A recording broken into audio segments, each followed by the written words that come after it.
The following is a presentation of the Championship Racing Network.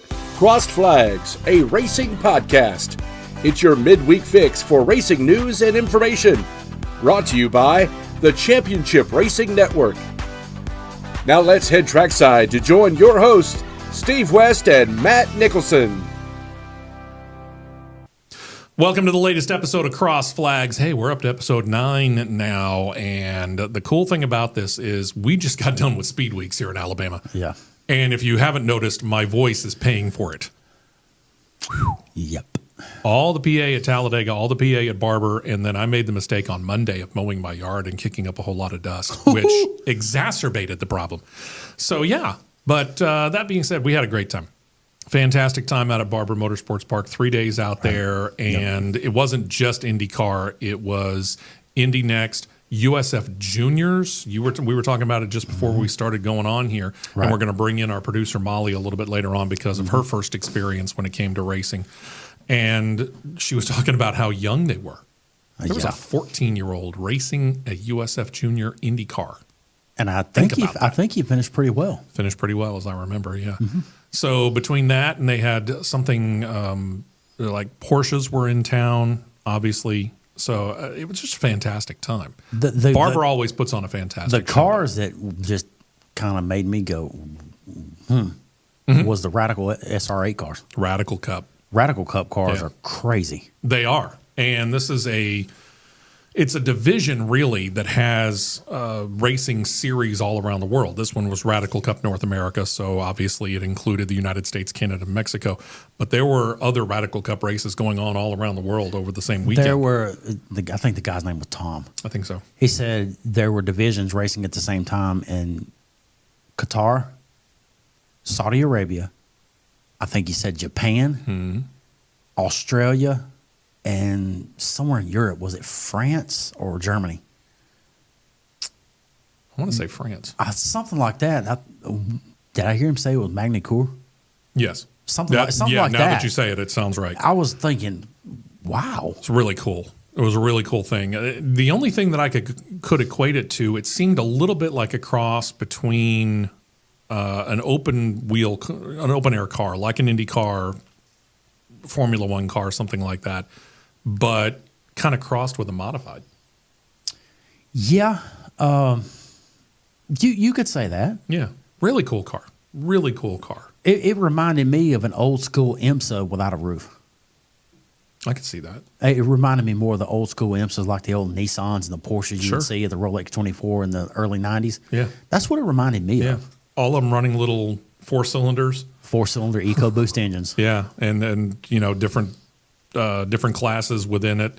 It was kind of like watching, if you are familiar with like Rolex 24 Hours of Daytona, it's kind of like watching that. You have several different divisions that are all on the track all at the same time, and they all have varying amounts of power. It was a lot of fun. So again, if you haven't been to Barber Motorsports in a long time or have never been to Barber Motorsports Park on a race weekend, make sure you go next year. IndyCar weekend, it's definitely worth it and a whole heck of a lot of fun. We had a great time, and it looks like the pavement has already been laid out and smoothed for me and us, really, to be back there next year. Yeah, it's when they first got it going, you was thinking it was only going to be a couple of year experiment, and now it's turned into 13 or 14 years. Yeah, that was Talladega. That was a 17-year experiment for us. Yeah, and then now Barber's turned in for IndyCar being there, and it's turned into a staple on the series. And the other side of that is the fact that, you mentioned the experiment side of things. It was the question of, this is NASCAR country. We're going to take an IndyCar race into the heart of NASCAR country. How is this going to do? And the first year turnout was just amazing. Right, yeah. I was there for that first one. And over the course of years, we've had opportunities to go out there, and IndyCar, unlike NASCAR, at Talladega anyway, runs in the rain because it's a road course. You can do that. And there were times when it was raining. There were times when we were wondering if we were going to get a tornado right in the middle of it. Luckily, we didn't get that. Yeah. But yeah, it's just been one of those things where it has just stuck around year after year. It has become one of the drivers' favorite places to go. And everybody, for a reason, calls this the Augusta of motorsports because we're not that far away from where they play the Masters golf tournament. Yeah. And if you look and compare the Masters property to the Barber Motorsports property, it does have a whole lot of resemblance to what it looks like. The place is constantly kept in pristine condition. Yep. And if you do go out there, I'll tell you, I said it over the PA, and I've said it on the air on all of the other shows that I do, and I'll say it again. If you go out there, make sure you take the time to tour the Barber Motorsports Museum. Yep. Because that museum is amazing. No doubt. All right, so let's get into it here, and let's start with picture number 1 here. And this is going to relate to the guy who really kind of considers Barber Motorsports Park, or did until they started racing in Nashville, his home track. Right. And the reason why is because he hails from the Nashville area, for lack of a better term. I'm not going to get into specifics. Hendersonville. Okay, well, we'll get into specifics now. I'm just saying. So Joseph Newgarden, last year, fighting for his 3rd title, swept all the oval tracks. Now, there are only 5 out of 17 races, but he swept them all, which is an impressive feat. But unfortunately, they were very, very uneven, which is kind of unusual for Team Penske, the team he races for, to be as relatively uneven in their performance as they were. So unfortunately for him, it meant that he fell short of his championship. And I think he finished in 3rd place because they really stubbed their toe on the season finale. Mm-hmm. So he comes out beginning of this year, and this guy right here is on fire. Yeah. And wins the season opener at St. Petersburg, a street course, by like 9 seconds, if I remember the gap correctly. Yeah, it was something 9 or 10 second range. Yeah, just flat toasted the field. Well, things happened over the course of time, and you're a race car driver. You kind of know this. You set something, you think that it's right. Right. And you forget about it. Sometimes it happens. To your detriment. It happens. In this case, his team did something that ultimately cost Joseph Newgarden race number 1 in the year. So instead of winning and getting all the points for having won the race, because he's credited officially with 2nd to last, he gets 1 championship point and a disqualification. His teammate, well, both of them actually. Right. Both of his teammates also got dinged. Strangely, Will Power only got docked 10 championship points. Scott McLaughlin, on the other hand, also got disqualified. He's credited with dead last because he finished behind Joseph Newgarden in the race at St. Petersburg. So he's credited with dead last. Yeah. He gets a big goose egg for points when he initially finished 3rd. That's a big hit. This whole situation is just got me going, huh? Yeah. Well, IndyCar, for those of you that don't know, has what they call a push-to-pass availability to you. And literally, it's just a button on the dashboard, and at the beginning of the race, IndyCar sets aside an allotment of time. 200 seconds is a general rule. And what you can do is up to 20 seconds at a time, you press the button on the steering wheel, and it adds 100 horsepower or something like that? I think it's like 110. Okay, somewhere around 100, give or take, horsepower. Yeah, something like that. To your overall output, which allows you, ideally, to make a pass on the person sitting in front of you, right? Well, in preseason testing, there's no limits. So Team Penske put on a no-limit push-to-pass system for testing. Guess what they forgot to change before race number 1 and race number 2? Yeah. See where I'm going?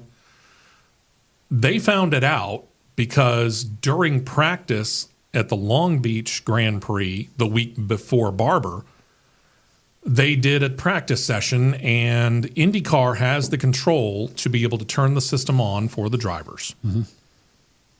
There was a glitch. When they tried to turn the system on for the drivers, it didn't turn on. But while one person was attempting to turn the system on for the drivers, another person got on the IndyCar radio and said, "You can now use push-to-pass." Guess which car used push-to-pass successfully? That fella right there. And that's that. So they said, okay, you got to change it out before the race. So they changed it out before the race. Then they went back and they started watching in-car video of Scott Dixon at the Grand Prix of Long Beach. Or I'm sorry, at the Grand Prix of St. Petersburg, the season opener. And they realized he was well over his allotment at St. Petersburg, which could partially explain why he was 9 to 10 seconds ahead at the end of the race. Because it came out that he was using it on the start when the start happened. Yeah, and you're not supposed to be able to use it directly off the start either. Right. You're supposed to lap. I think it's second lap after you go green? 2 laps after. I'm pretty sure like it's the same format as DRS with F1. Right. When 2 laps are completed after a start or a restart, then you're able to use the DRS or the push to pass. All right. I'm pretty sure that's how it goes. So what ended up happening is that Joseph Newgarden's team ended up putting out a statement, which we're going to show you here in just a moment as well, and I'm going to go ahead and read it to you as well. Team Penske's statement from Tim Cindric, the president of the organization, says, unfortunately, the push-to-pass software was not removed as it should have been following recently completed hybrid testing. The Team Penske IndyCars. The software allowed for push-to-pass to be deployed during restarts at St. Petersburg Grand Prix where it should not have been permitted. The number 2 car, driven by Joseph Newgarden, the number 3 car, driven by Scott McLaughlin, both deployed push-to-pass on a restart, violating IndyCar rules. Team Penske accepts the penalties applied by IndyCar.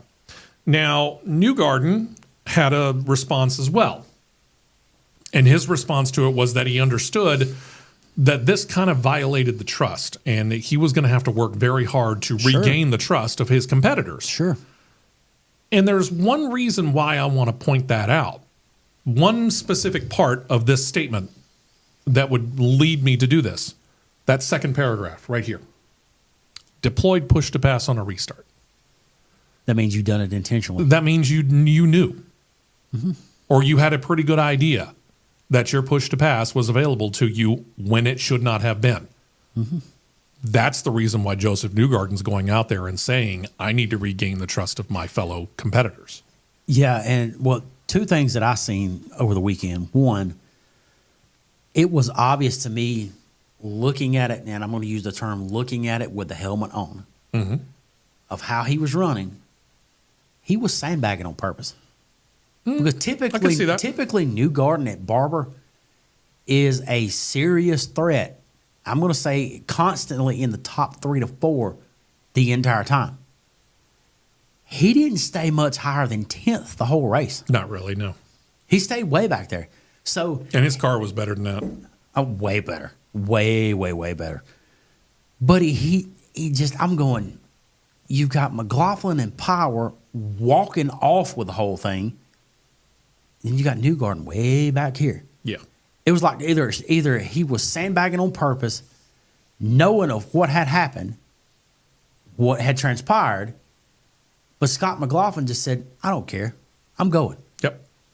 And he won the race. Yeah. Secondly, I saw some photos come out later on Sunday when I got home that people had shared from driver introductions that the other drivers were congregated up there together. Newgarden's way back here by himself. Way out of the way. Third thing that I saw is after the team owners learned of what happened and just let their thoughts be heard, drivers as well, to which I seen some and I went, ooh. The team owner was unnamed, but he said clearly that you cannot tell me that Roger Penske, the owner of the IndyCar Series 2 now, Roger Penske did not know something, because Roger knows every single detail about everything that he is involved with. And he's involved in a fairly good number of series. Think about that. There was a line they used in there that said, Roger knows the air pressure on every single tire that is within the Penske truck rental fleet that he owns. And he may very well. You can't tell me they're like, well, what happened here? You just don't magically forget to take software out when you're doing setup for any specific given track. Because those little steering wheels that they hold on to, and this will be a little nugget from, because Molly's learning about motorsports in general. Those steering wheels are about $40,000. Yeah. There's a lot of $40,000 electronics. A lot of electronics in those. If There's only you could see the surprise on her face. There's about probably 20 buttons on it. Oh, yeah. 20, 25 buttons on it. Yep. They're about $40,000. Probably this big. About that big. You can grab it like this right here. About that big right there. With a digital screen on it. Yeah. But you can't tell me they did not know what they were doing. And honestly, the disqualifications were clearly warranted. Yeah. Whether IndyCar made the mistake and there was a glitch that caused the push to pass to be deployed before it was supposed to be allowed to be, you can't tell me they didn't know what they were doing. Yeah. Yeah. And as contrite as Joseph Newgarden was in accepting it, and Penske's very quick response to this, accepting it, yeah, something a little weird was going on. But I will say this: I still have the ultimate in respect for Team Penske because of what they've accomplished. Sure. I mean, this is a team that has accomplished so much over the course of 60 years? About 60 years, yeah. In racing. Yep. In a whole lot of different series, and champions in just about all of them, if not all of them. Yep. So, is this a black eye? Yes. Is it recoverable? Yes. For Joseph Newgarden, he's taking it a different way, like you mentioned, than Scott McLaughlin. Scott McLaughlin just threw caution to the wind. He went out, he won at Barber, and he said, hey, whatever the consequences are, if they don't like it, lump it. Newgarden, on the other hand, he appears to be... He took it a little more personal. Yeah, and he appears to be trying to ingratiate himself back into the good graces of the fellow competitors that don't race for Team Penske. Right. We'll see how it all goes. Right. Then we had a little bit of fun. And for, don't get me wrong, our fine friends at Jocks, which Molly is an employee of, technically. I'm technically an employee of the Jocks sister station. We'll say it that way. Georgina. But, yeah, that fair lady right there on the picture.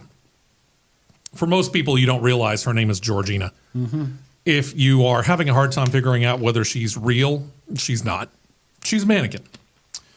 Barber Motorsports Park is not just a beautiful facility to look at. Barber Motorsports Park, because George Barber's wife wanted to kind of help and decorate it when he created this road course that he's created, she wanted to do some fun little stuff. So, for example, there is a corner. It's a hairpin curve called Charlotte's Web. The reason why is as you approach the hairpin corner, you're looking at a big statue of a spider. Yep. As you go around that hairpin curve in the middle, which technically this is coming back from Charlotte's Web. That's turn 6 going into turn 7. That's called Museum Corner. Yep. Back up in this area here. That's 6, bearing around. There's what, 3, 4 bowls? I think it's 4 buffalo statues. 4 buffalo statues that are there. There is a little lake over by the museum where there is a lady in the lake, lounging in the water. The bridge over this area, directly above where Georgina is falling from, connects to the museum. Right over here, there's a squirrel or something that is leaned up against the post. Squirrel, grasshopper, buffalo, spider. Something that looks like it's trying to climb up the post to get up into onto the bridge. Yeah. A lot of neat little stuff like that. And as it turned out, Miss Georgina here somehow ended up hanging from the underside of the walk crossover bridge. She's been there for a number of years. I remember the first time that I saw it. We went out to do a track drive. I think it was in 21. Making a few laps around there, and my wife's in the vehicle, and she goes, "Oh, my God, what is that?" And you look up, and you're going, "Oh, that's a mannequin hanging from the bridge." Yeah. So over the course of time, apparently somebody forgot to double check on what was keeping Georgina hanging from the underside of the bridge, and you called it dry rotting, which is probably the best way to put it. Appeared to be something dry rotting. Yeah, So right in the middle of the race, this was, I don't even know what lap it was. Midway through the race, give or take? It was close to about like 40. Okay, about midway through the race-ish. All of a sudden, we start hearing, because in the PA booth, we're monitoring the IndyCar radio network. And right about that time, the television monitor that we have on the desk goes to a replay. Well, I'm not going to show you the replay, but literally, she fell straight down. That is the picture of her feet landing. She did a nice, perfect gymnastics stick of the landing. Yeah. And then proceeded to slowly topple over. And her hands, which you can tell are extended straight up in the I surrender motion, got just over there onto the track. Yeah, on the edge of it. The race car that you see on the track right there, clipped the hands, knocked the hands off the mannequin. Georgina needs a hand transplant. That would be Santino Ferrucci, because they played the audio clip of his in-car audio, and he's losing his mind. Thinking, oh my God, somebody just fell off the bridge. Yeah. And I got to admit, at the speeds they're going, you don't really have the chance to, because you're concentrated on the track in front of you. This is kind of peripheral. And it looks like a person. It really does. Because I was going like, yeah, that's the mannequin. It fell. And the kicker was they didn't immediately throw the caution. No. They let it go. It's kind of funny. They finally went out, threw a caution, went out, picked up Georgina, and took her off to media center, mannequin surgery or whatever. I don't know where they took her, to be real honest with you. I know that after the race, Scott McLaughlin had a picture with Georgina. Whatever they end up doing with her, I don't know. Maybe they'll put her back after they fix her and double check on how it is they're going to reattach her to the bridge. But it is funny. And back in 2017, there was an interview done by IndyCar's official website, IndyCar.com. You'd have a hard time looking for it. So if you can find it, great. But George Barber did an interview, and they were talking about different things. And they asked in that interview with George Barber about this. And that is where he said, oh, that's Georgina, spitting out her name.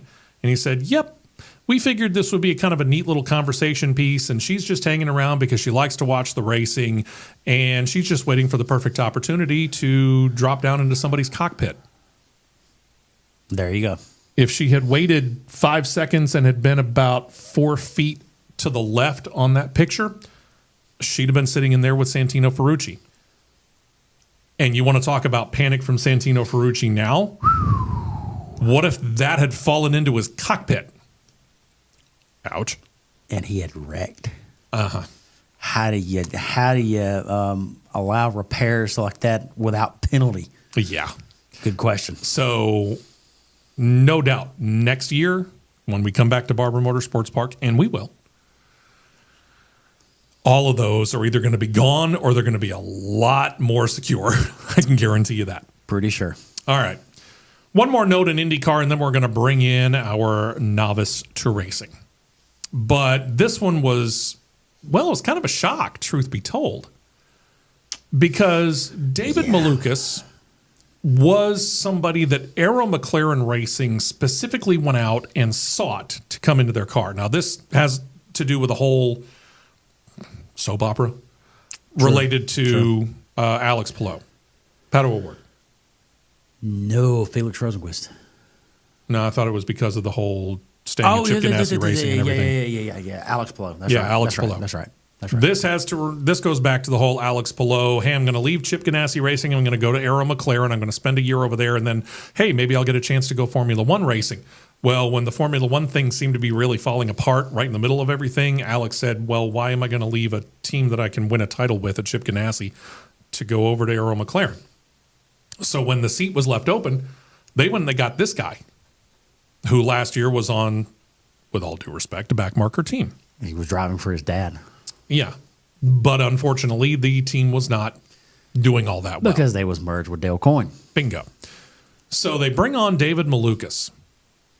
Well, David Malukas is trying to get into shape, ready for the 2024 season when he goes mountain biking. And he has an accident, and he breaks a bone in his left hand. It doesn't really respond to training. They figured 2 races, maybe 3, but 2 races is probably what we're thinking. It just never responded. And he missed race number 4 at Barber last weekend. Little did we know until after the fact, because we found out Monday? Yes, Monday morning. We found out Monday morning David Malukas had been released from Arrow McLaren without ever having gotten in the car on a competitive run. He practiced with him preseason, but he had not been in a race with Arrow McLaren and got released. Why? Apparently there was a clause in his contract. Yeah, a clause that states if he misses 4 races out of the car, and it really didn't specify what you missed 4 races for, that they could release him out of his contract. To which I said, now officially Pandora's box is wide open. Because now every single driver is going to be looking for escape clauses in their contract before they sign them. Yeah, looking for like, okay, it was a clause here. Is the clause there? Is this here? Is this there? So because if that clause had been in anybody else's contract, they're still there. Yeah, probably. Let's back up and say this. We're going to play the what-if game here. There's always, in motorsports, there's always a what-if game. Sure. It's constantly revolving door. All right. What if he gets injured in a crash in race? He misses 4 races. Yeah. Does that clause enacted because he missed 4 races due to a motorsports injury? Due to an off-track incident. Let's put it that way. I mean... Non-racing? You want to go non-racing, or do you just want to go off-track incident? Wouldn't call it off-track. Okay. An off-track incident, because you've seen, like with NASCAR the last few years, you've seen an off-track incident with Chase Elliott. You've seen an off-track incident with, let's see, who else? Tony Stewart did it. You had the Tony Stewart 16. It was on track, but it was off track. Yeah, It depends on how you look at it, because he was running a sprint car, and his own sprint car got in an accident. He missed multiple races. Okay. Now you're going to have an awful lot of cherry picking with contracts. sure. Whether it be IndyCar, I'm sure there's probably quite a few of them that exist in F1 already. Considering how much money is involved in Formula One, probably. Oh yeah. I would say probably you hear about a little less in the NHRA. I mean, this one comes out of IndyCar and it surprised us. It surprised a lot of folks, because I saw it, I think Monday afternoon, on an IndyCar related site that was on social media about David Malukas being released from his contract without even turning a lap in competitive race. Like him or not, Paul Tracy spoke up and commented on it and said, something smells here. That's just something really smells here. Paul Tracy's not one to hold back on his comments either. And sometimes it's questionable, but sometimes he's hitting the nail on the head with something. Yeah. I mean, I have all the respect in the world for Arrow McLaren. I really do. They're an organization that has really stepped up in IndyCar, and they haven't lost anything in Formula One. If anything, they're actually looking very, very good this year in Formula One, too. They're gaining. And it wouldn't surprise me if they do jump by leaps and bounds in Formula E and continue to expand out their racing empire. But this move, I'm not sure I respect that. I mean, I get it. You signed him to a contract. You expected him to be in the car. But if you were willing to accept the fact that he was going to go mountain biking and you were willing to wait those 4 races. For training to drive your car. And you felt that he was so good in a subpar car in 2023 that you had to go out and you had to sign him, and you did really quick. I mean, he was signed in September of last year. Shortly after the 2023 season ended, they signed him for 2024. Right. Why now the sudden change of heart? It makes me question Zach Brown and the decision-making process at Arrow McLaren. It does. which now you've got to look. Errol McLaren's got to look in the mirror or the double pane glass, whatever you want to look in. You got to look at yourself and now ask this question. It's May. What are you going to do? You've got your biggest race in the world coming up in about 4 short weeks. Yep. Who's going to drive the car? They've used 2 fill-in drivers so far this year. Guess what neither driver can do for the rest of the year? Fill out the entire rest of the year for IndyCar. Why? They knew coming into the season they were both going to be part-time. One is technically a McLaren reserve driver in Formula One. Mm-hmm. These guys, knowing that they were not going to be full-time in any one series, have gone out and scheduled a whole lot of races in several different series, some of which conflict with the IndyCar schedule. So they can't run all the races. Nope.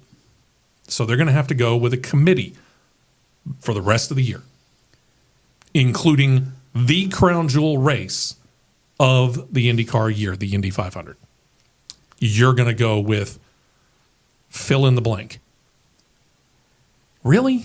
I would be completely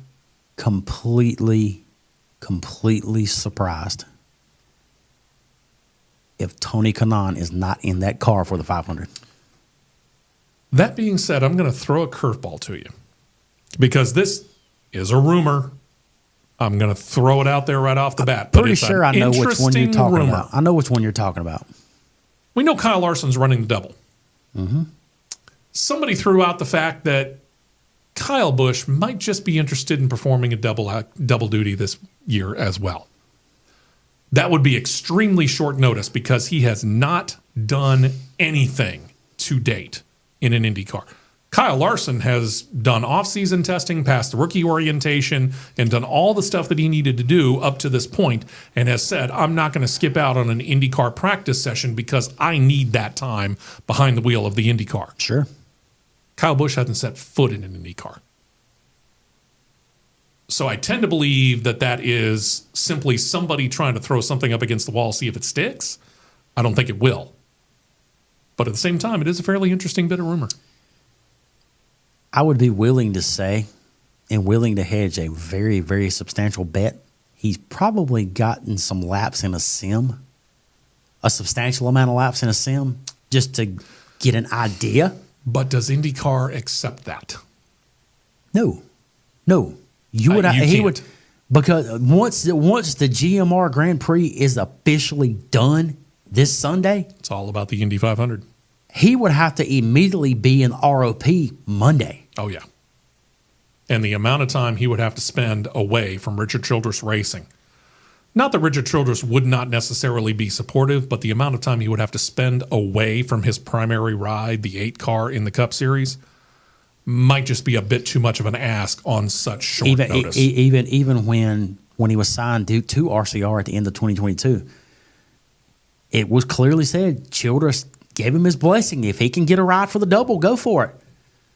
And the first Chevrolet team that come to mind, McLaren. It was. Could it happen? Yeah, I guess, with concessions made on the part of IndyCar. But if you're IndyCar, do you really make those concessions? I get it. Kyle Busch, most wins at the top 3 levels of NASCAR, 2-time champion.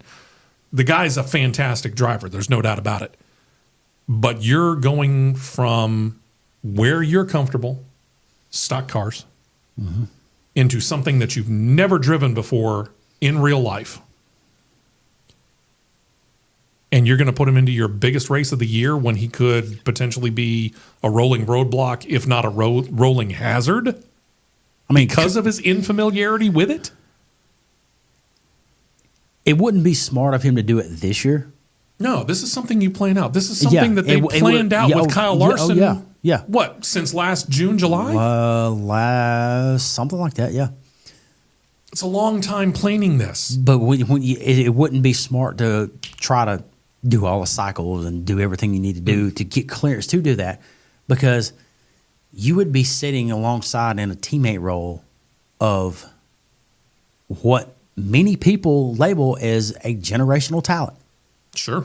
Because Larson has hit the ground and he's gotten up to speed in that Indy car awfully fast. Oh, yeah, absolutely. He knows what he's doing behind the wheel of that car. Yeah. But he has also dedicated himself, and Hendrick Motorsports is allowing him to dedicate the time to where as much practice time as he can get in without necessarily hurting his Cup Series program too much. And we're going to get back to that. They're going to let him do. This is something that needs to be planned out much better than what this is.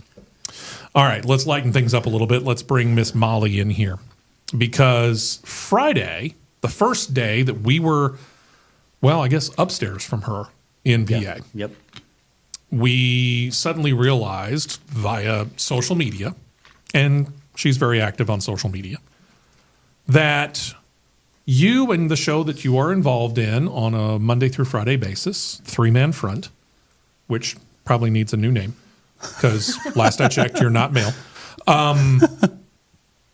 Just a personal notice. I just, one of those things. I've gotten that a lot. I observe things. But you guys were broadcasting live out there at Barber, and you had told us when it came time for you to become our official podcast producer, you'd never seen an official race of any kind at any place at any level. So you got your chance to go and experience automobile racing for the first time. Yeah, I wish I could have gone the whole weekend because I only really got to be there like that Friday morning, afternoon, because I was in Nebraska this past weekend because it was our spring game. Yeah. But yeah, it was my first time really being at a track too. Because I was looking at social media during the break, and I said, they're here. He said, who? I saw her in the picture. He went, oh, she made it. I said, I'm looking like, where are they at? I think they're over here. No, they're not. So we had to go looking. We finally figured out where you were, and it was where we needed to go get lunch anyway. So that worked out perfectly. Yep.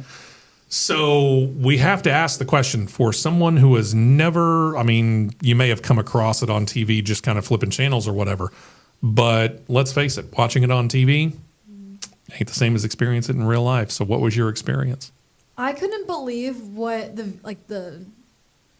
cars looked like in person and how small, what do you call them, the cockpits? Yeah. Cockpits, how small they are. Oh, yeah. Because we were right there by the window and you could see them driving and, them, I guess, repairing them or whatever. Sure. Right. And, them sticking their arms in to drive them just really showed how small they were. See, there was the IndyCar series. What a lot of people couldn't see, you got somebody sitting on the side. You're sitting there thinking, oh, they're reaching over driving it. You've got somebody sitting in the car actually driving it. Oh, really? Oh, yeah. Oh, wow. Because it looked like there was someone reaching in driving. It looks like it, but you got to look really hard because they got the Lexan plain glass around there for the windscreen. There's somebody actually in the car driving it and steering it because those cars have no power steering and it is brutally hard to turn going that slow. Yeah. That's why you have to sometimes have two people turning it. I didn't know that. And you don't realize how low those cars sit to the ground. Yes. I've sat in one. And seeing the tires up close too and how smooth they are was really cool. And when I realized how close I was to the ground, I'm going, I don't know if I could go 240 into a turn sitting with my rear end that far off the ground. Yeah. Well, and I, even watching them go, I was kind of getting dizzy myself because they go so fast. Oh, if only we could get her into one of the two-seater rides. Ooh. Let you experience it, because that was my first experience with it. I'd watched the Indy 500 before, and I'd been to Barber Motorsports Park, and I watched the very first race, a decade ago or so. And, 15 years ago almost now. And I had the opportunity at a radio station I was working at because we had just picked up coverage of select IndyCar races. And, of course, we were going to choose Barber because we were here in Birmingham.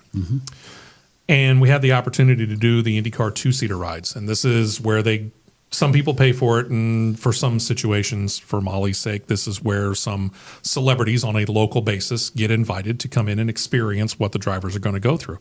So they took an IndyCar and extended it out. And the driver sits right in front of you. You're right behind them. And they'll take you on the track. Well, I would love to do that. My one time of doing it, I was one of the first people because they had... Was it 3 cars or 4? I know it was at least 3. They used to have 3. I know it was at least 3 that time. So I went out on the first one. with 2 other people, including a former host of our weekend show who's now no longer with us. But we went out onto the track, and this was, again, first run. These cars had just come off the truck, had the new tires put on, and sent down to pit road. They had not even been warmed up. So we go out onto the track, and we're going at a pace that I'm like, I was really thinking this was going to go much faster. And he starts doing the weave in and weave out thing. Scuffing the tires in, yep. Yeah. So when we started to come back around towards the end, and I'm thinking, oh my gosh, now we're going to go down to pit road. That didn't seem like it was really worth it. Yeah, instead of going down pit road, smashed on the accelerator, and boom, we go around for lap number 2. He was warming up the car and warming up the tires, and then I got the full experience. Yeah. We need to get her in one of those. That sounds so scary, but like so much fun. Well, I mean, they're going to put you in a fire suit, okay, because they got fire suits that'll fit everybody's size. They did not have the proper racing shoes for my size foot. That's another story. So I'm sitting in there, full fire suit, helmet, and sneakers. Whatever. Got out of that car, and I was like, this is cool. Well, there is that little place that's about 30 miles that way that runs cars about once a month where they do 2-seater rides. Yeah. I think that would be just as good. Yep. I think either one, it would be, Either one it would for be sure. fun to see your face after you got out of either a stock car or an Indy car. It really would. You'd probably be shocked. Yeah, but that would be fun. Yeah. I I mean, here was the thing. I mean, Friday, what time did you take off? We left probably like 2:30. Okay, so you didn't even see the Indy cars on They the were track. just getting ready to go. Yeah. Okay. We didn't see any of them. You didn't see the fastest cars of the weekend. And you had commented to us, it looks like they're going so fast. And they are. I mean, they're all doing triple digits going down that front straight. Had Indy Next been on the track first? Indy Next had been on Indy the track. Next had been on the track. Okay. She had mainly seen the Porsche divisions because they had run right there in the middle when they was doing I their saw show. a lot of the Porsche. Yeah, you figure probably them going down the front straight, they were doing what, 125 to 140 down the front straight? The Indy Next, I'm going to say probably around 140. Okay. Porsches probably 125-ish? I'd say 130, give or 130? take a little, yeah. Okay. Yeah, by the time the Indy cars hit the end of the front straight, care to take a guess? Probably, I'm going to say roughly 165-ish. Look at those eyes. Ish. It's really fast. Yes. Yes, it is. So, all right. Overall, quick rundown of your first experience when it comes to experiencing racing. I wasn't expecting really any of it because driving through Barber, there's so much stuff to look at. Sure. Like I remember one of the first things I saw driving up was the lady in the lake. Yep. Oh, yeah. And I was like, wow, where am I? Like, what is this? No, but I thought the track was really cool. And I know you guys talked about it earlier, but all of like the I guess the art that was all around the track. And I didn't know that her name was Georgina either. Jordan. I didn't learn that until this weekend either. Yeah. I didn't know. Surprise. Surprise. Here she is. Because I remember seeing that clip on Twitter, like going viral. And I was like, I was there. Yeah. Kind of. All right. So, hooked? Yes. All right, good. Because we need to get her many more experiences when it comes to racing. That's definite. I would say Atlanta may not be out of the question. We might work on that. So June? I've got quite a few connections in it. Is that June? No, Atlanta, July? September. Oh, that's right too. They moved Atlanta, it back. September. They moved it back. And playoff racing at the same time. We'll work with you on that. Okay. All right. At night, That's true too. Saturday night racing. Sunday. Sunday. Oh, that's true. Sunday. How- Xfinity runs on Saturday this year. Yeah, my gosh. Wow, that schedule's changed a lot. It sure has. All right. So let's move on to this. We'll go from one open wheel series to the next open wheel series, and let's talk a little bit Formula One because silly season has already begun. And, it's an all-encompassing term for drivers going from one team to the next. It doesn't matter whether it's NASCAR, really. Right. That's where it Right. really began. But it really works for IndyCar. It works for Formula One, especially when you think about the fact that in this day and age, we're dealing with a whole lot of drivers that are moving around.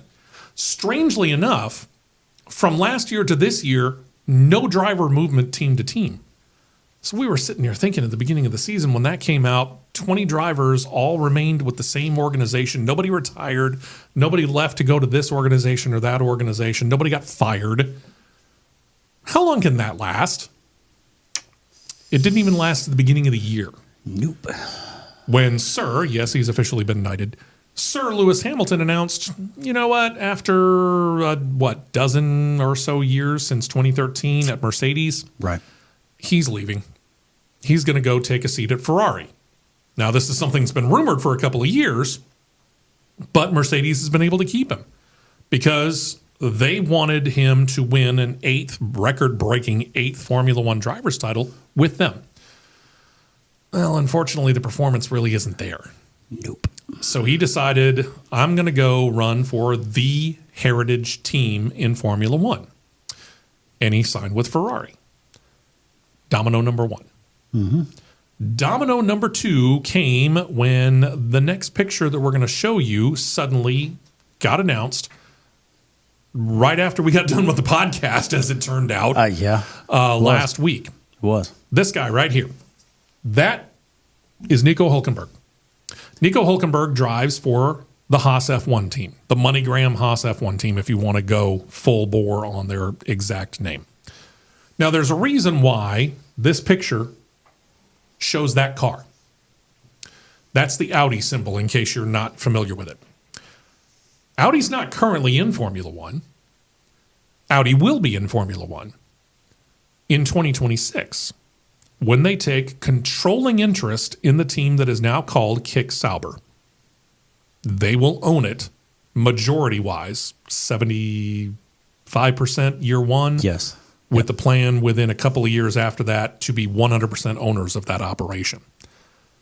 They're coming in to make a big splash. They've already signed Nico Hülkenberg. He will switch from Haas F1 to Sauber officially next year and be there to help Audi as they are testing and getting that 2026 car prepared so that they can hit the ground running in 2026. Expect this right here to kick off a whole lot of driver changes. Because what this automatically means is Lewis Hamilton is displacing Carlos Sainz at Ferrari. He's technically a free agent.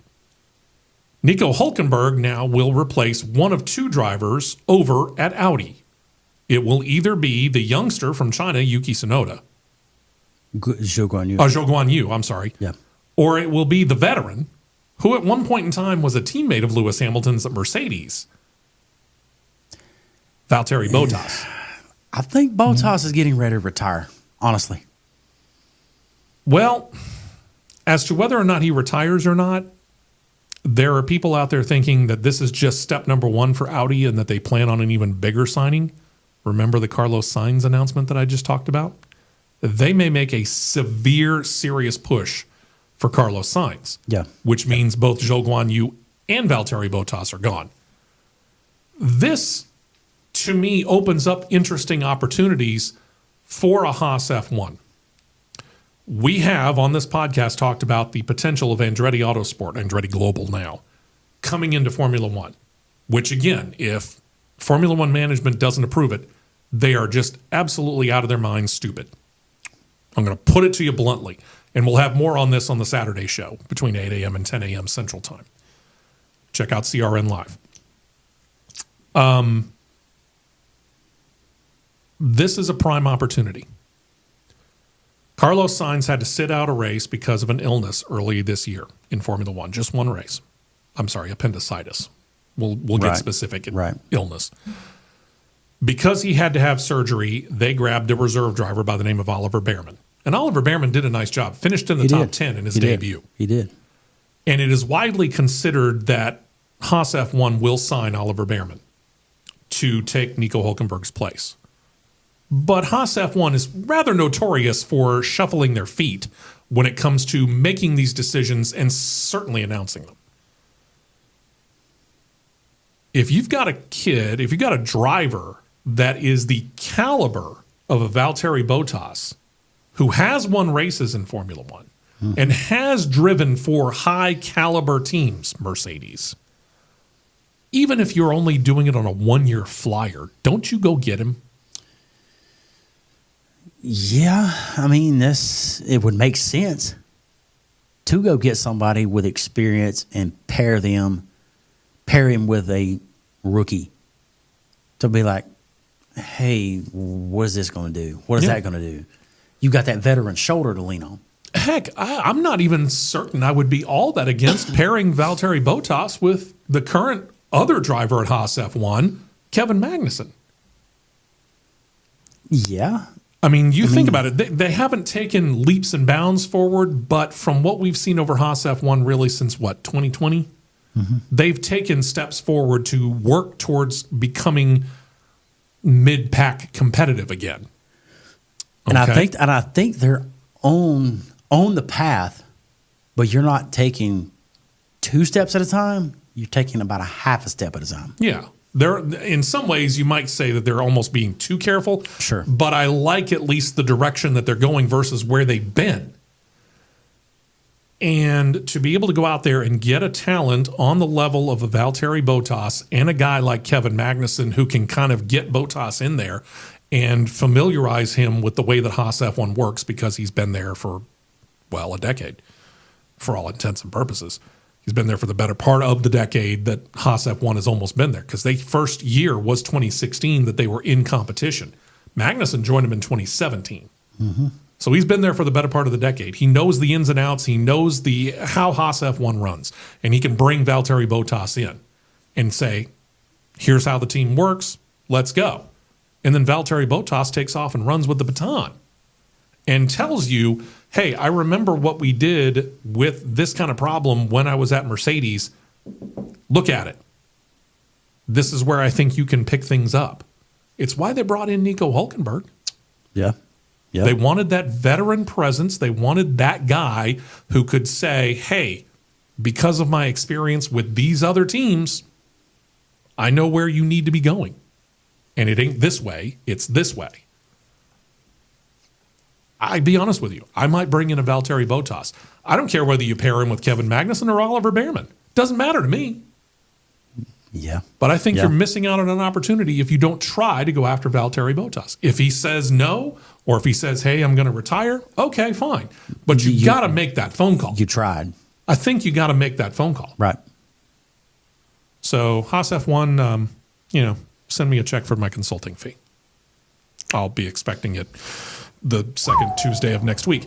And that brings us back over here to the United States of America and brings us back to a person that we were talking about earlier, specifically Kyle Larson.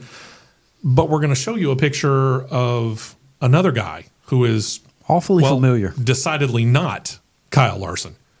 But he's a guy who you probably know if you've been watching Fox Sports coverage of NASCAR this year because Kevin Harvick is the NASCAR analyst now at Fox Sports. And I got to say, doing a very good job. He is. He stepped into it comfortably after really only having been doing it on the drivers-only weekends, which were a neat deal. And I hope they do that again this year. Yeah, and with him having the lead play-by-play role that they give it to him every time they did that, he was very good. He took it and ran with it. There's no doubt about it. He did. Well, Kevin Harvick closed the door on making a comeback in Cup Series racing. Didn't say that he wouldn't necessarily get into a race car from time to time because he's got, part stake in the Cars Tour? Yeah, part stake in the Cars Tour, and he's got 2 Cars Tour cars that he owns with him, with that little fella named Keelan. Yeah. That's his son. He's climbing up pretty quick, and he's doing a very, very, very admirable job. Absolutely. So it's not like he's done racing, but he said at the end of the season when he stepped out of the 4-car for Stewart-Haas Racing, he was done Cup racing. As Lee Corso so famously says, not so fast, my friend. Kyle Larson and his schedule for Indy 500 practice is going to be a little weird. And qualifying. Practice sessions specifically will begin in earnest after they run on the road course, not this weekend, but the next weekend in IndyCar. Okay? So May 12th. After that, everybody's attention, all of the 27 full-time drivers and all of the other drivers, right now 34 confirmed, possibly 35. We're waiting on Able Motorsports and driver RC Anderson to finalize everything. But we know 34. 34 cars definitely will attempt to qualify for 33 slots. And what's really cool about the Indy 500, in case you didn't know, there are no guaranteed starting positions in the Indy 500. If you don't make the race on speed, you're out. And I don't care whether you're Scott Dixon and a 6-time champion or you're Steve West, who has never set foot in an IndyCar in competition purposes at all. Does not matter.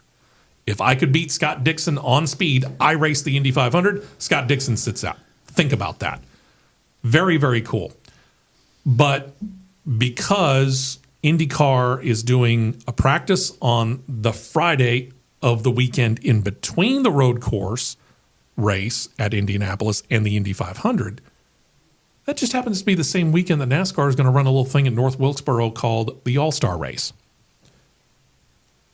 And there's several different things going on there. Well, if you miss a practice at the All-Star Race, it doesn't matter, because if you won a race last year from last year's All-Star Race to now, you're locked in. So you can miss a practice, big deal. Don't care. But they want to practice the car. So Rick Hendrick called Kevin Harvick. When you look at your phone and you see the name Rick Hendrick on it, you answer. You know it. I would. You answer. I mean, I saw a video clip of where Harvick did his little podcast deal that he does. He said, I looked at the phone, it was Rick Hendrick, and he said, hey, Kevin, hey, I kind of need a favor if you don't mind. Told him what the favor was. If Rick Hendrick asks you for a favor, don't you say yes and then say, what's the favor? He said, okay, let me make a couple phone calls. I'll call you right back. He said the first person he called was Delana. He said Delana didn't bat an eye. He said Delana said, yeah, well, I mean, it's Rick. He's done a lot for us. I mean, help him out. Yeah.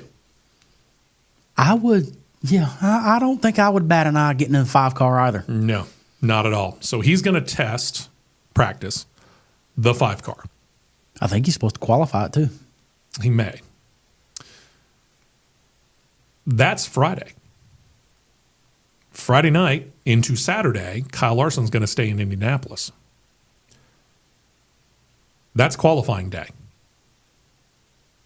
This is a car that Hendrick Motorsports is fielding with the aforementioned Darrell McLaren. This is going to be a top flight car. I can guarantee you. And with everybody talking about the way that he's done it and some of the practice speeds that we've seen out of Kyle Larson, I could easily see him parking that car qualifying-wise inside the top 10. Dare I say seeing him make the Fast 6?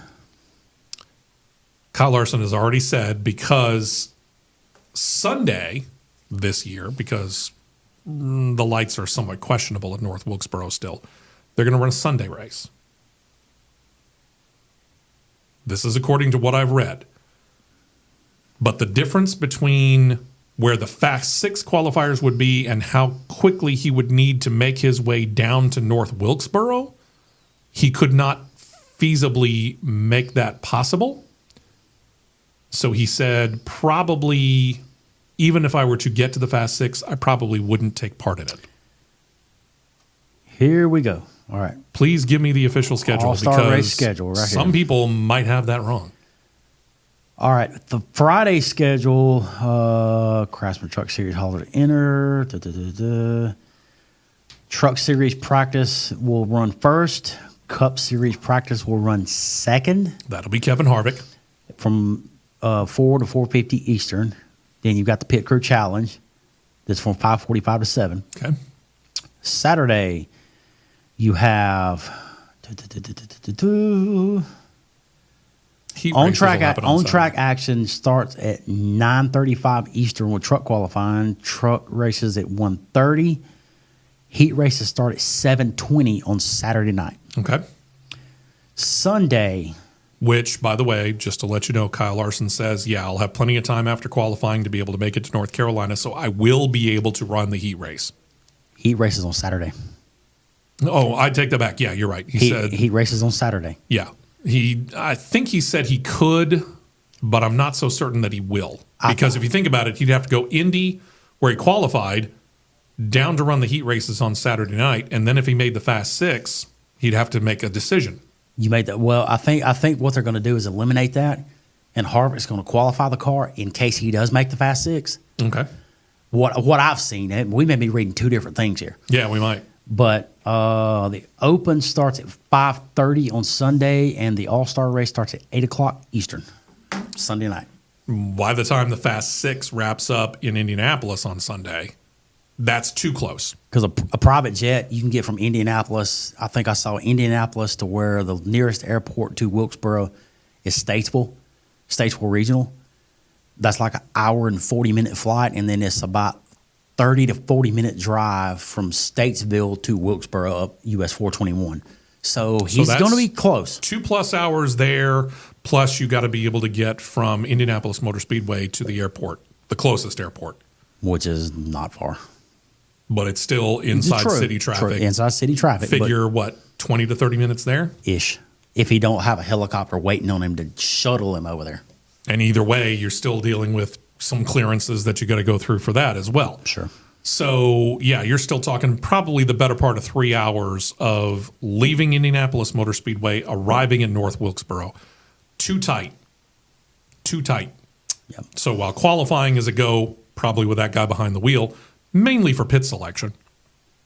Don't expect him to be there for the heat races on Saturday night, but he said, even if I do make the Fast Six, I would rather be at the All-Star race, so I will probably skip the Fast Six, which means he would start 6th.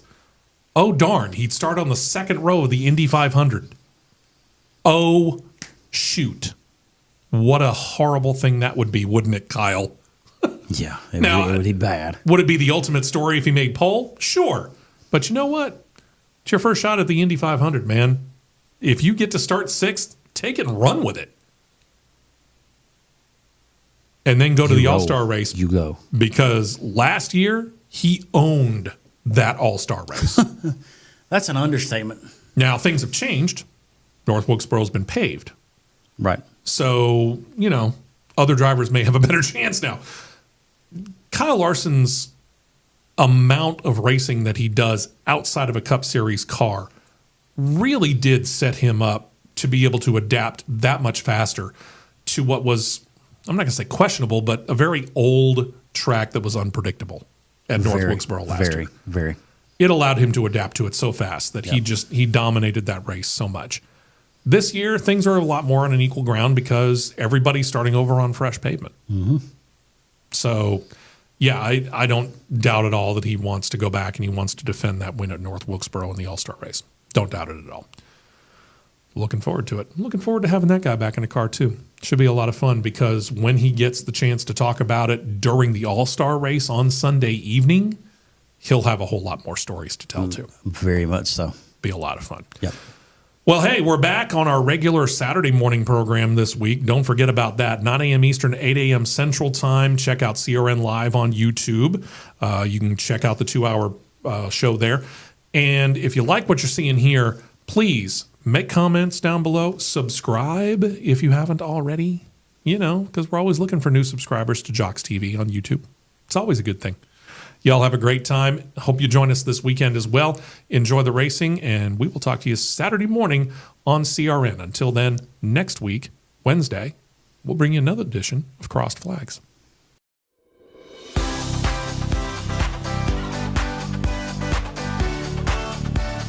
You've been listening to Crossed Flags, a racing podcast. For more content like this, subscribe to CRN Live on YouTube, and you'll be set to catch the 2-hour live show every Saturday morning at 9 Eastern, 8 Central.